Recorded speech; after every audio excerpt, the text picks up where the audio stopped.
अभी मेरे साथ हैं बिहार के जाने माने नेता शिवानंद तिवारी जी, जो देश और राज्य के बाद हम बात नहीं करेंगे, राज्य की पॉलिटिक्स के बारे में ज़्यादा बात नहीं करेंगे। इनसे बात करेंगे कि देश में क्या चल रहा है, चीन और भारत के बीच जो तनाव है उसको लेकर क्या चल रहा है, कैसे ये देखते हैं पटना से चीन और भारत की सीमा को और प्रधानमंत्री मोदी के काम को।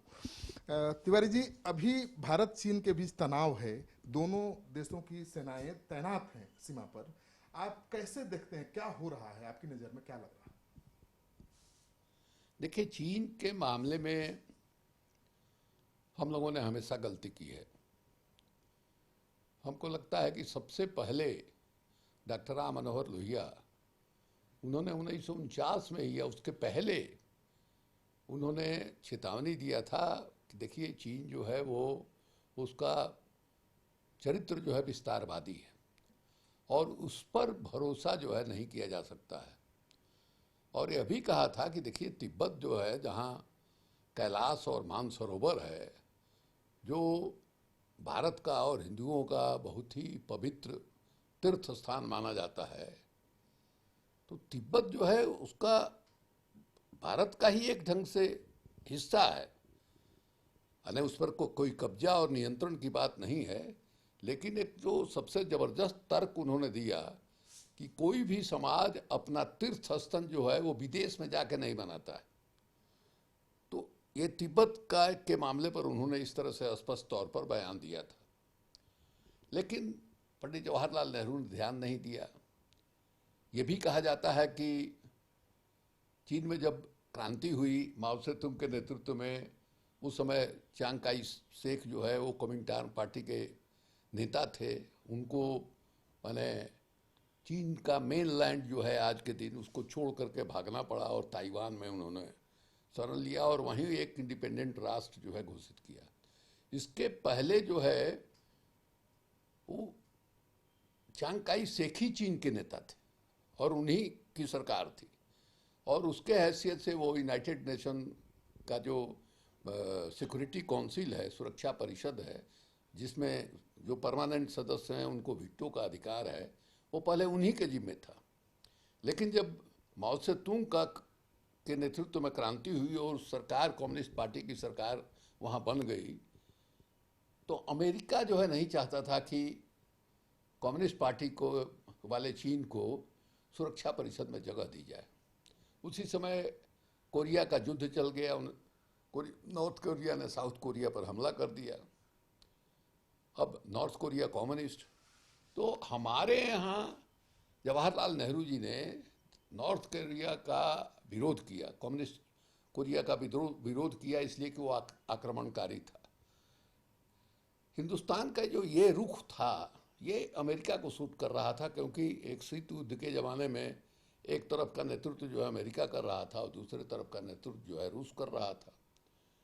तो विजयालक्ष्मी पंडित उस समय वहाँ राजदूत थी, उन्होंने जवाहरलाल नेहरू जी को चिट्ठी लिखी कि भाई ऐसा ऐसा है और अमेरिका चाहता है कि चीन की जगह पर माने भारत जो है सुरक्षा परिषद का सदस्य हो जाए। नेहरू जी ने वहाँ कहा कि नहीं, ये ठीक नहीं होगा और ये अधिकार चीन का बनता है, चीन एक महान सभ्यता वाला देश है, दिस दैट उन्होंने कहा और कहा कि ये ठीक नहीं है। वो उन्होंने माने अपनी अनिच्छुकता दिखाई और उसका नतीजा हुआ कि चीन जो है सुरक्षा परिषद का जो है परमानेंट वीटो अधिकार वाला जो है वो सदस्य हो गया। तिब्बत पर फिर उसने कब्जा किया। तिब्बत में शुरू में कहा था कि उसकी ऑटोनॉमी को, स्वायत्तता को हम लोग बरकरार रखेंगे। उस समय भी चूक हो गई हिंदुस्तान से कि उसको भी फॉर्मलाइज कर देता, उसका भी मैंने स्वायत्तता का क्या मतलब होगा और क्या होगा, ये फॉर्मल ढंग से, औपचारिक ढंग से हो गया रहता तो भी नहीं हुआ और उसके बाद कब्जा कर लिया। तो ये शुरू से चीन की नीति जो है विस्तारवादी है। लेकिन चीन तो तिब्बत में बहुत नरसंहार किया है, हजारों लाखों लोगों को मारा है। देखिए, तिब्बत का जो माने बौद्धिस्ट जो है वो देश है और हम लोगों से इतना ऐसा संबंध है कि आप समझिए कि हुएन सांग और तानासेन के समय से लोग आ रहे हैं, जा रहे हैं, और जो बौद्ध साहित्य है वो वहीं सुरक्षित है, हमारे यहाँ नहीं है। राहुल सांकृत्यायन जी माने वहाँ जा कर के और कितना पांडुलिपि जो है बौद्ध ग्रंथों का वहाँ से लेकर के आया, और यहाँ हम ही लोगों के यहाँ पटना में जो म्यूजियम है उस म्यूजियम में जो है रखा हुआ है, बहुत सुरक्षित ढंग से नहीं रखा गया है। तो चीन के साथ इस तरह का हम लोगों का जो है संबंध रहा है। चीन उधर चला गया और चीन में कोई संस्कृति को बदलने की कोशिश जो है वहाँ चीन ने किया, वहाँ के लोगों ने रेसिस्ट किया, लोग लड़े, वहाँ काफ़ी लोग मारे गए। अभी हाल में कुछ दिन पहले 8 साल 10 साल पहले जो है वहाँ कई लोगों ने आत्मदाह किया, कई नौजवानों ने आत्मदाह किया, ये स्थिति रही है वहाँ।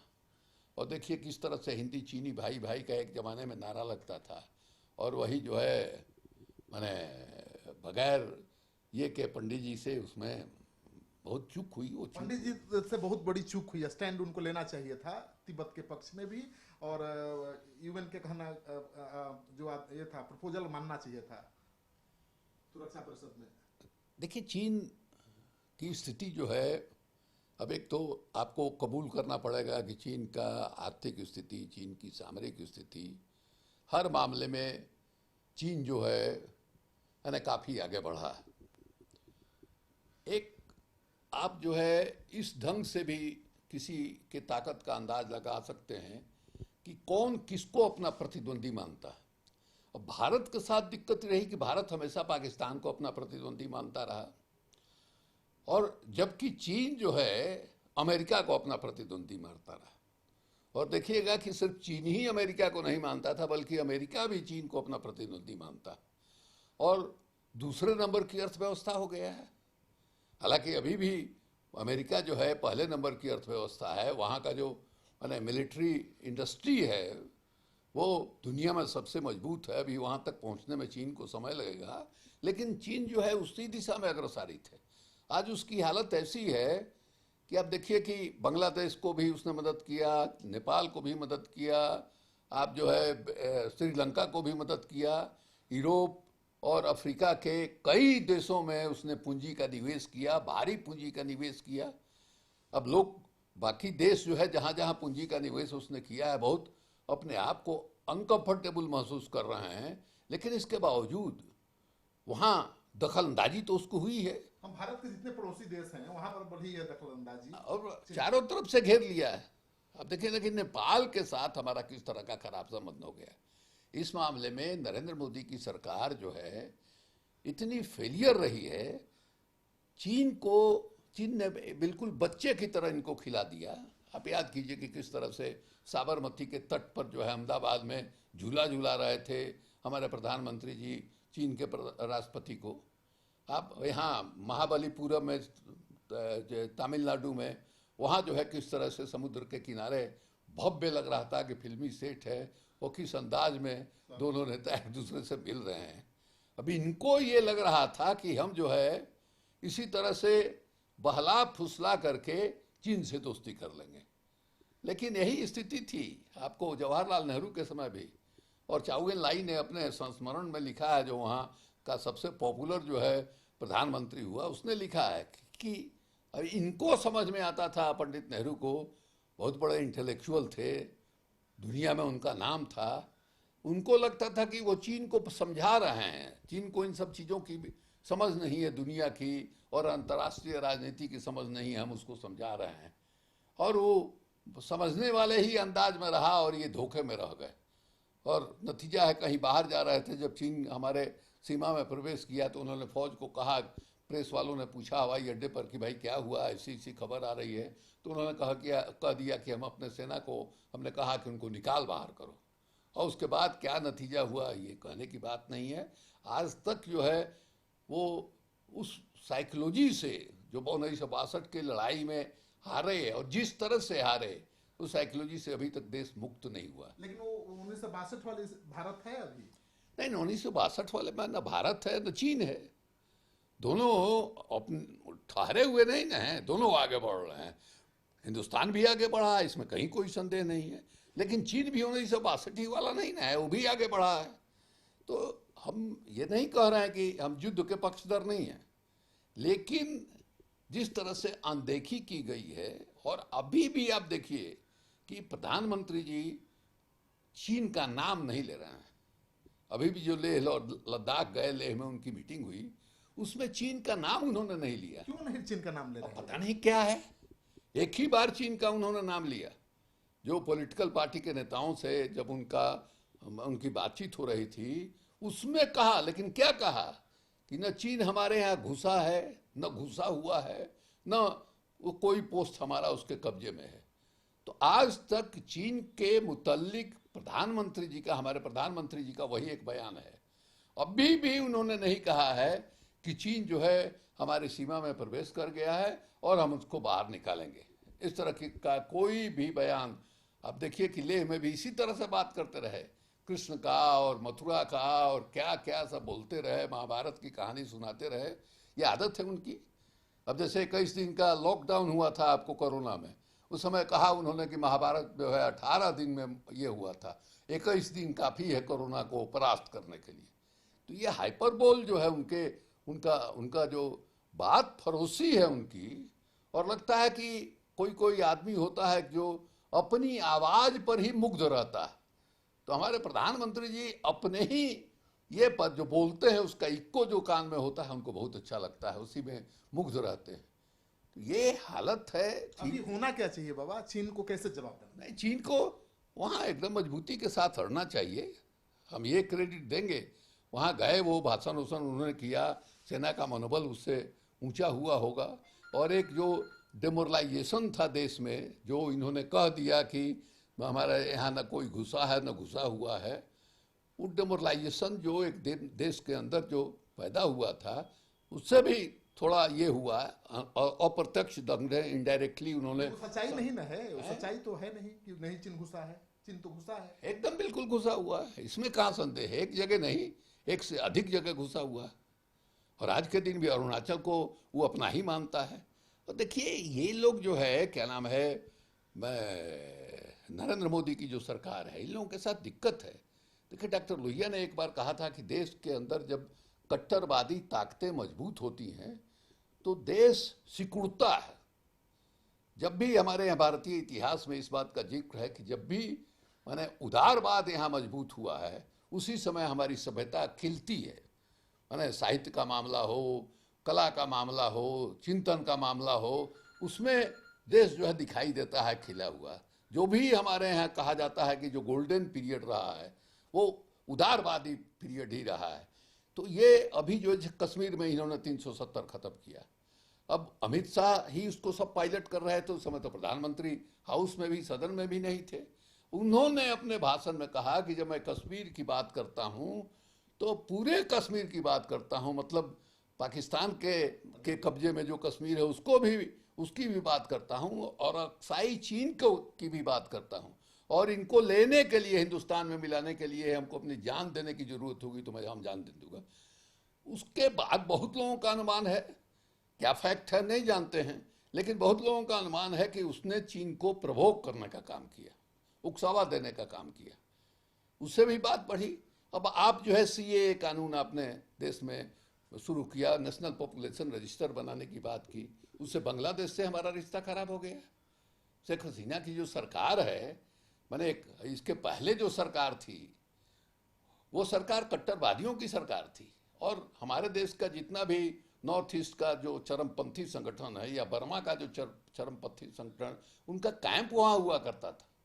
इनकी सरकार बनी तब जो है उनको पकड़ पकड़ के सौंपा है हमारे यहाँ, और सबको खदेड़ा है वहाँ से।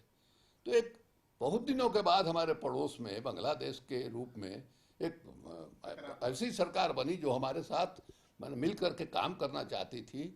अब उसको जो है आपने कह दिया घुसपैठिया कहाँ से, तो बांग्लादेश से। करोड़ों की संख्या में कह दिया कि 1 करोड़ से ज़्यादा जो है आसाम में घुसपैठियाँ हैं। और जब रजिस्टर बना सुप्रीम कोर्ट के आदेश पर तो 20 लाख लोग निकले, उसमें आधे से अधिक जो है हिंदू निकले। तो ये इस तरह से क्रिएट करते हैं। एक ही इनके साथ संकट ये है कि इनके पास कोई दृष्टि नहीं है सिवाय इसके कि वो हिंदू मुसलमान करते हैं। कोरोना के समय देखिए उसमें भी उन्होंने सांप्रदायिकता का वायरस इन्होंने फैला दिया। तो आप जो है चीन जैसा या पड़ोस में हॉस्टिलिटी वाला वातावरण है, आप देश को एक करके नहीं रखिएगा। 20 करोड़ की आबादी को आप जो है मैंने कहिएगा कि हम 2 दर्जे का नागरिक बना करके रखेंगे, उसके राष्ट्रभक्ति पर आप संदेह कीजिएगा, तो देश तो कमजोर होगा, देश कमजोर होगा। तो इनके साथ दिक्कत ये है कि ये देश को एक भी नहीं रख पा रहे हैं। आपके यहाँ कोई भी आतंकवादी घटना होती है और ये होता है, तो आप जिस समाज में आतंकवादी घटना पैदा होने की संभावना रहती है, उस समाज को भरोसा में लेके, कॉन्फिडेंस में लेके ही ना आप उसका मुकाबला कर सकते हैं। अब तो अमेरिका है नहीं कि आपके पास उसका जो FBI का बजट है वो आपके संपूर्ण बजट से ज्यादा है। तो आपको अपना एक तरीका ये करना पड़ेगा, लेकिन चूंकि आंख पर जो है सांप्रदायिकता का पर्दा पड़ा हुआ है, इसलिए इन चीजों को देख नहीं रहे हैं और देश को खतरा में डालते हैं। आखिरी सवाल बाबा, क्या देख रहे हैं, क्या होगा चीन भारत के बीच? देखिए मुश्किल है, कठिन है।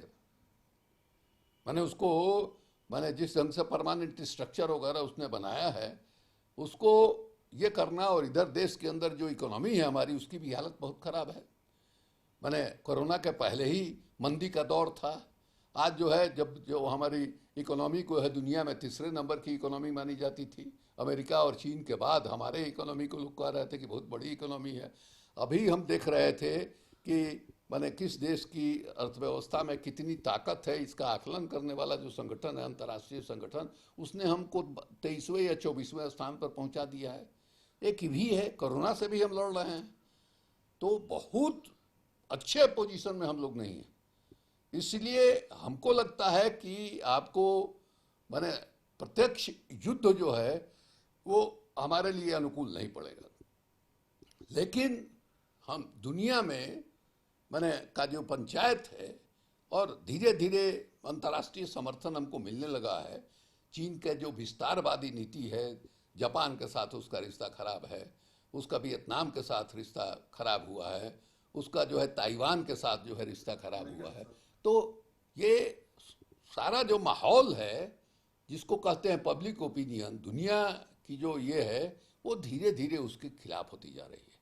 तो ये जो कूटनीति का सहारा है, डिप्लोमेसी का सहारा है, उसको लेकर के एक दबाव बनाने की जरूरत है, और देश की जो अंदर की स्थिति है उसको ठीक करके अपने को भीतर से मजबूत करना होगा। खाली फौज जो है देश की रक्षा नहीं कर सकती है। जब तक देश भी अंदर से मजबूत नहीं होगा हर तरफ से, तब तक हम लोग मजबूती के साथ उसका मुकाबला नहीं कर सकते। तो आपने सुन लिया शिवानंद तिवारी जी को। इनका कहना है कि केवल फौज लड़ाई नहीं लड़ती है, पूरा देश लड़ता है। तो देश में एकता स्थापित करना बहुत जरूरी है, देश में एकरूपता लानी जरूरी है। सब देश एकजुट होकर एक साथ खड़ा रहे किसी भी संकट के घड़ी में, तभी हम चीन को परास्त कर पाएंगे। और युद्ध कोई रास्ता नहीं है, कूटनीति का सहारा लेना चाहिए और चीन के खिलाफ माहौल बनानी चाहिए। श्रीकांत प्रत्युष, जनतंत्र टीवी, पटना।